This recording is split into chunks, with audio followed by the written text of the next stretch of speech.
श्रीमन राधे राधे। हमारे भक्ति भजन चैनल पे आप सभी का स्वागत है। आज मैं आपको तुलसी विवाह कथा सुनाऊंगी। एक बार शिव ने अपनी तेज को समुद्र में फेंक दिया था। उसी से एक महा तेजस्वी बालक ने जन्म लिया। यह बालक अपने चलकर जलंधर के नाम से परिक्रमी दैत्य राजा बना। इसकी राजधानी का नाम था जलंधर नगरी था। दैत्य राजा कालनेमी की कन्या वृंदा से विवाह जलंधर से हुआ। जलंधर महाराक्षस था। अपनी सत्ता के मद में चूर उसने माता लक्ष्मी को पाने की कामना से युद्ध किया, परंतु समुद्र से ही उत्पन्न होने के कारण माता लक्ष्मी ने उसको अपने भाई के रूप में स्वीकार किया। वहां से पराजित होकर वह देवी पार्वती को पाने की लालसा से कैलाश पर्वत गया। भगवान देव शिव का ही रूप धारण कर माता पार्वती के समीप गया, परंतु मां ने अपने योग बल से उसे तुरंत पहचान लिया तथा वहां से अंतर्ध्यान हो गया। देवी पार्वती ने क्रोध होकर सारे वृत्तांत भगवान विष्णु को सुनाया। जलंधर की पत्नी वृंदा अत्यंत पतिव्रता स्त्री थी। उसके पतिव्रत धर्म की शक्ति से जलंधर ना तो मारा जाता था और न ही पराजित होता था। इसलिए जलंधर का नाश करने के लिए वृंदा की पतिव्रता धर्म को भंग करना बहुत आवश्यकता था। इस कारण भगवान विष्णु ऋषि का वेश धारण कर वन में जा पहुँचे, जहाँ वृंदा अकेली भ्रमण कर रही थी।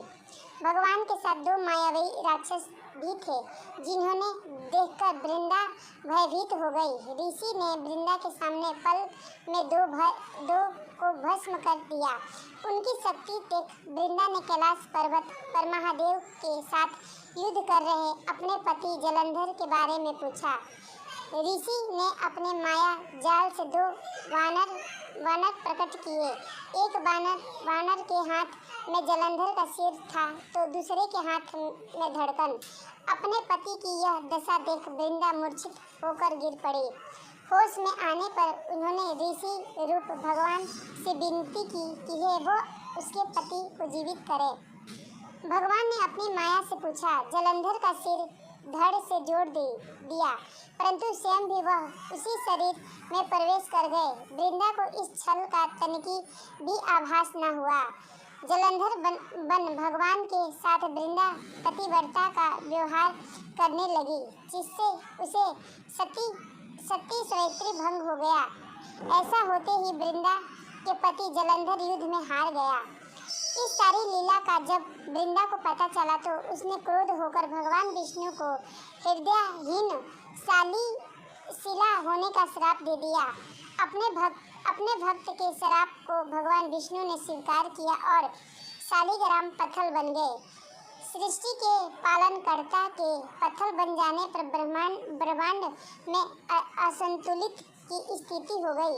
यह देखकर सभी देवताओं ने वृंदा से प्रार्थना किया वो भगवान विष्णु को श्राप मुक्त कर दे। वृंदा ने भगवान विष्णु को श्राप मुक्त कर स्वयं अत्यादाही कर लिया। जहाँ वृंदा भस्म हुई वहाँ तुलसी का पौधा उगा। भगवान विष्णु ने वृंदा से कहा, हे वृंदा, तुम अपने सतीत्व के कारण मुझे लक्ष्मी से भी अधिक प्रिय हो गई हो। अब तुम लक्ष्मी तुलसी के रूप में सदा मेरे साथ रहोगी। तब से हर साल कार्तिक महीने में देव उठनी एकादशी का दिन तुलसी विवाह के रूप में मनाया जाता है। जो मनुष्य भी मेरे शालिग्राम रूप के साथ तुलसी का विवाह करेगा उसे इस लोक और परलोक में विपुल यश प्राप्त होगा। उस दैत्य जलंधर की यह भूमि जलंधर नाम से विख्यात है। सती वृंदा का मंदिर मोहल्ला कोट किशनगंज में स्थित है। कहते हैं कि यह स्थान एक प्राचीन गुफा भी थी जो सीधे हरिद्वार तक जाती थी। सच्चे मन से 40 दिन तक सती वृंदा देवी के मंदिर में पूजा करने से भी मनोरथ पूरी होती है। जिस घर में तुलसी होती है वहाँ यम के दूत भी आसमान नहीं जा सकते। मृत्यु के समय जिस प्राणी मंजरी रहित तुलसी और गंगाजल मुख में रखकर निकल जाते हैं। वह पापों से मुक्त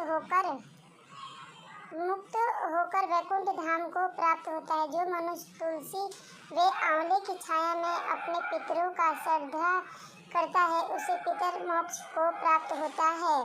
इस कथा को यही समाप्त करती हूँ। हमारी वीडियो पसंद आई हो तो लाइक ज़रूर करना, चैनल को सब्सक्राइब करना, ज़्यादा से ज़्यादा शेयर करना। राधे राधे।